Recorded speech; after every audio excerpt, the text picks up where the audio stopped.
Hello, YouTubes, and welcome to another edition of The Casual Word.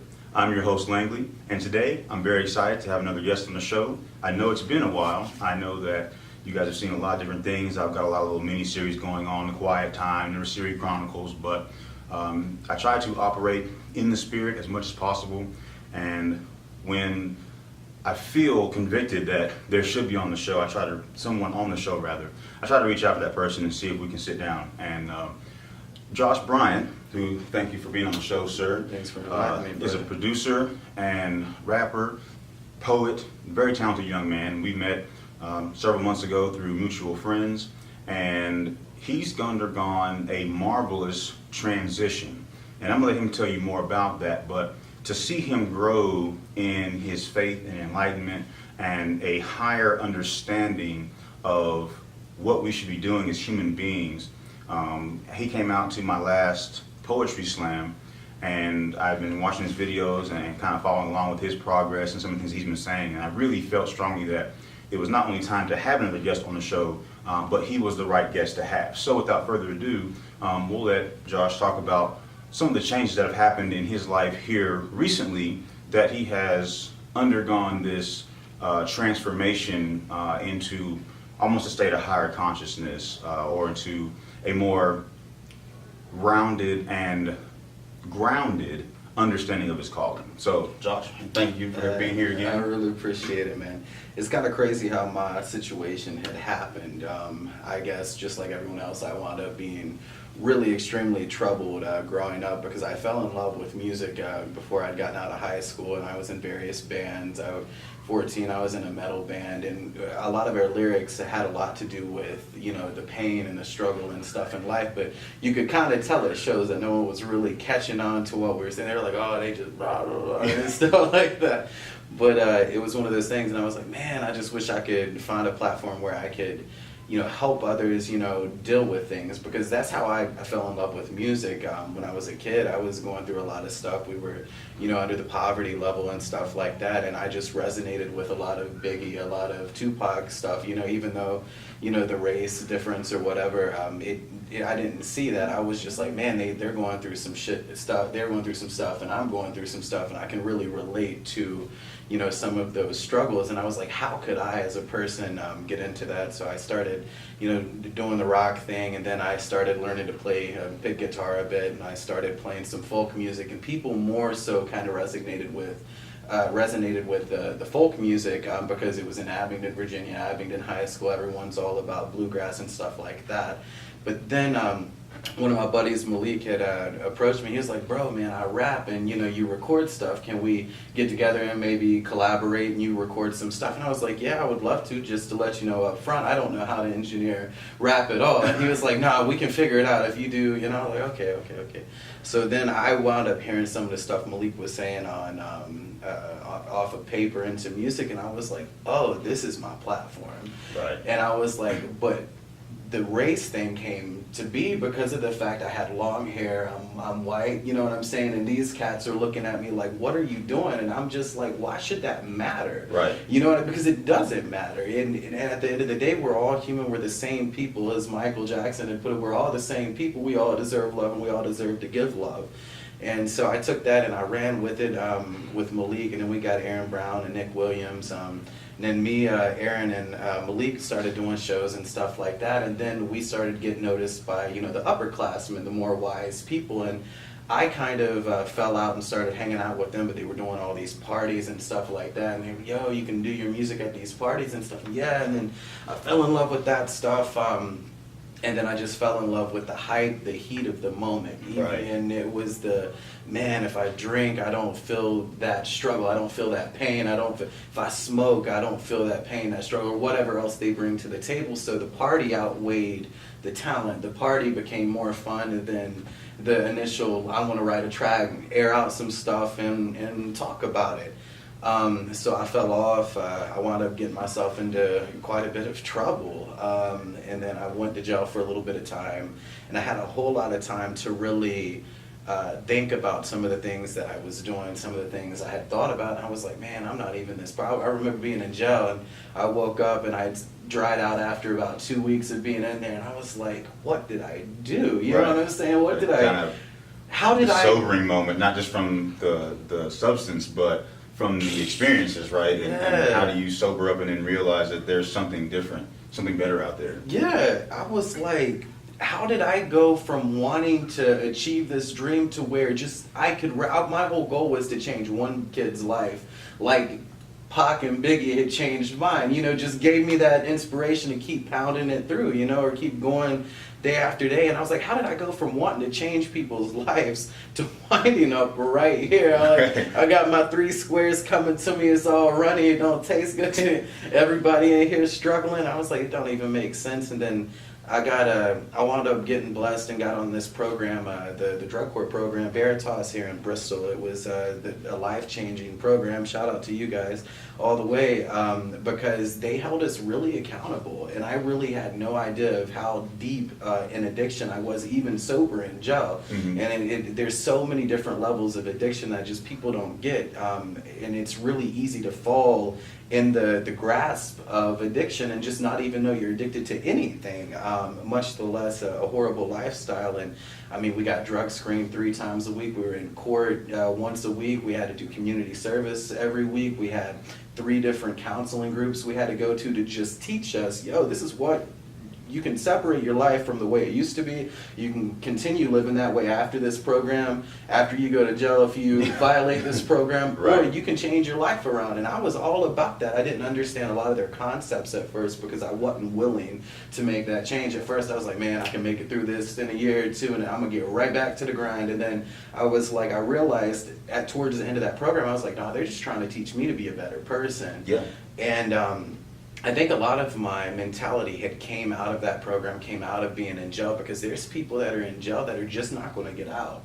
And it's because they've made decisions that ultimately they could have not made those decisions and lived a better life for themselves and their families. And I had this opportunity and I'm like, now's my time where I can help people and change lives. So a lot of my mentality comes from, I had all of my rights taken from me. I had all of my, you thought you were going to go to McDonald's today, or you thought you was going to walk in the park today. Not you're going to sit right here in this cell. And I can't help but keep thinking about that. I'm like, every single moment of every day that God's given me breath, I want to utilize that to help somebody, whether it's help a fellow artist achieve financial independence away from working for Schmo Joe for their whole life and wasting their life doing it, to where they can build their own brand and feed their family off of an empire they created for themselves. Yeah, and that's powerful. I think you got the right. I know you got the right concept and definitely have the right desire. And I want to touch back on something that you said earlier about a lifestyle. I don't think people really understand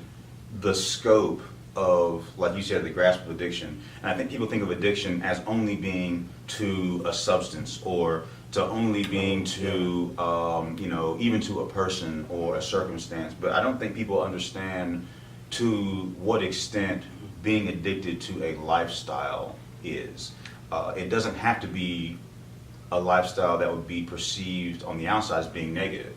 The Bible talks about, the love of money is the root of all evil. People leave that part out a lot. They say money is the root of all evil, but it's not that money is, because we know so many people in the Bible were wealthy and were humble and were servants of God, but it's the love of money. When that is the motivation, that's when it becomes the root of evil. And I think that people, as an example, that you may see people who are successful, but they're addicted to the money. They're addicted to their job. They're addicted to traveling.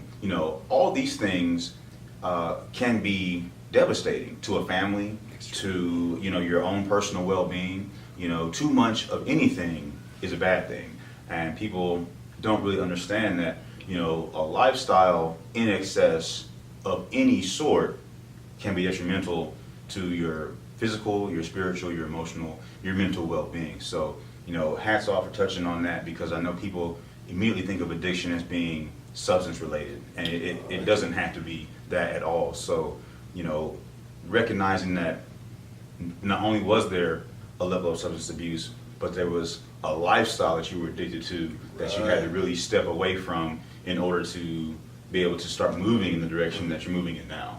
Right.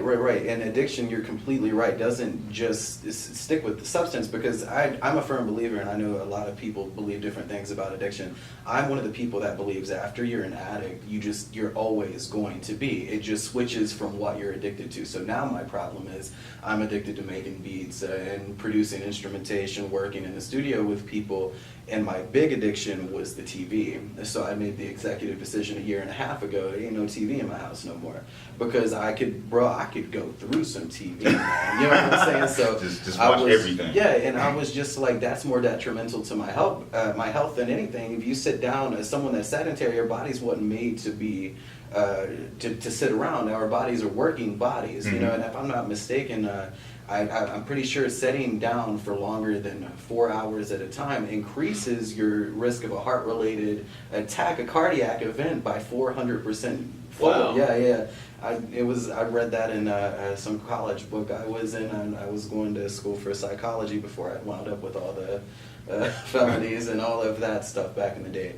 But it was one of those things. I try to pick out what I've become addicted to, and I try to replace it with things that I think would be helpful. So now we got this thing where we'll go out to the park and we'll go throw a frisbee, or we'll go play disc golf or something, at least an hour every day, just to, refresh the mind, because it's easy to fall in the grasp of, I've got this habit of, I go to the bar every Saturday or Sunday, or just to show out, or just to whatever. You gotta stay focused on what you're trying to achieve, but it's so easy to get off track, because there's all of these wonderful things that companies have made millions off of to take your attention, and the cell phones, they're hard. I live on that, because that's my business right now. Just, I make sales off of my cell phone, so I'm stuck to it worse than a little kid right now. But when I recognized how far that gets me into making my mentality backslide a little bit, I try to separate from it. So I try to throw new obstacles in my way where I don't have to always be doing the one thing that's consuming my life or my whole time. And it's commendable that, the getting out and being active. As many of you all know, I also run a fitness company, Griffin Calisthenics, and our motto is Mens Sana in Corpore Sano, which is Latin for a sound mind in a sound body. And it's very much twofold. You can be active and still have your mind in the wrong place, and I've been a victim of that, not focusing on the workout, not focusing on what I'm doing, but still the stresses and the things that are going on in my life, as opposed to enjoying that moment.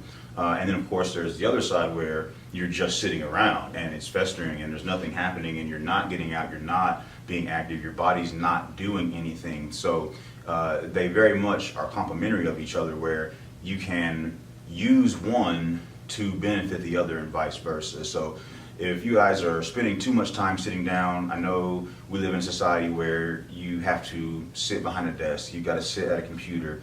Do your best to get up, walk around a little bit, throughout your day. When you're finished with your work day, I know that work days can be stressful, they can be hard, and you may not want to do anything but lay around when you get home or just sit down, and that's okay too, but try to factor in some sort of time to unwind that isn't about, getting home and having a drink or whatever it is. Try to stimulate your body, because there's tons of science out there, tons of verified research that shows how good being active is for your mind and for your body and for unwinding and for better sleep, so on and so forth. So there's definitely benefits to every level of the human state of mind and state of being that can benefit from a little bit of activity, 10, 15, 20 minutes a day, longer if you have that kind of time. But that's definitely a great point that, Josh is getting up and he's being active, and it helps you kind of reset and reboot, so that you have an opportunity to go back into your daily grind, go back into the things that you are passionate about with a fresh mind, and can make more progress. There's nothing worse than bogging down, burning out, and people like ourselves who we're so hyper focused on the goals that we have set before us, that you don't kind of look up and for air. You don't kind of get out and breathe a little bit physically and metaphorically, And before you know it, you're just like, gosh, why am I so depressed? Why am I so down? It's because you haven't done anything, but even though you think that you're making progress, you know, you're actually kind of setting yourself up for failure because you're going to burn out. Exactly. I wound up running into that same exact obstacle yesterday.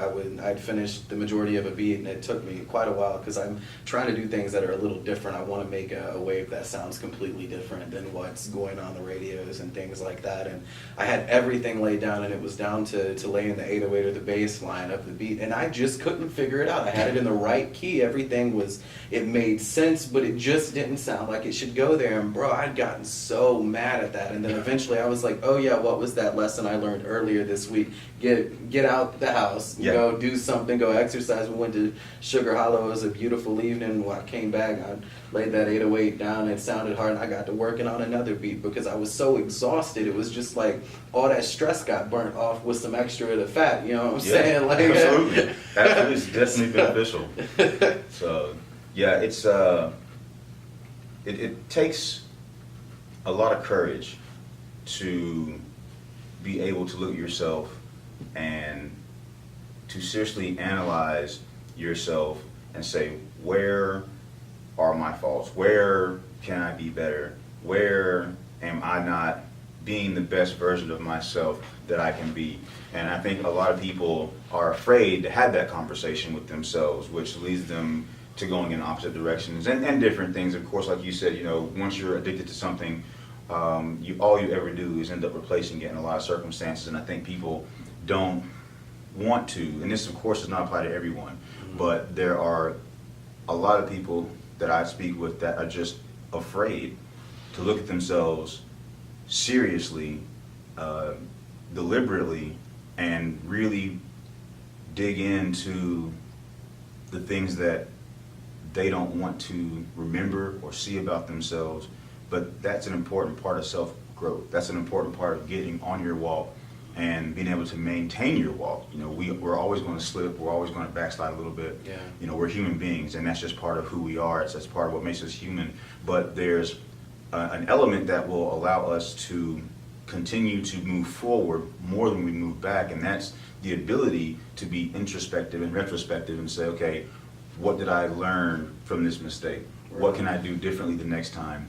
Where can I step left where the last time I stepped right and fell off the path? I can step left and go around this obstacle and continue to move forward. So always be trying to the best of your ability, you know, look at your life, look at the things that are going on, and see where you can make change. And change doesn't always have to be large. It doesn't always have to be something grand. It doesn't have to be life-altering. You know, it can be something so simple as I'm going to wake up 30 minutes earlier every day and I'm going to read for 10 minutes. You know, little things. It's, okay, well, instead of, and people say this all the time, but it definitely holds true, and it rings a bell for fitness as well as for your mental health. You know, take the stairs instead of the elevator. Facts. You know, very, very, very minute changes can have a grand impact on your life. And that holds true with your spiritual walk. If you don't feel like God's listening, if you don't feel like you're seeing results, you know, take a look at that part of your life. Are you praying? Are you studying? Are you getting yourself fed by the word? Are you walking with others on the path? That's very important.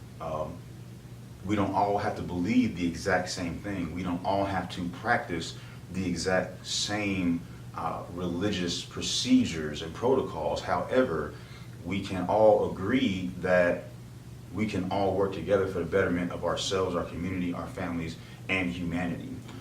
So, guys, I want you to think about some of the things that we've said. Josh, it's been a pleasure to have you. It's been nice, Thank bro. you so Thanks much.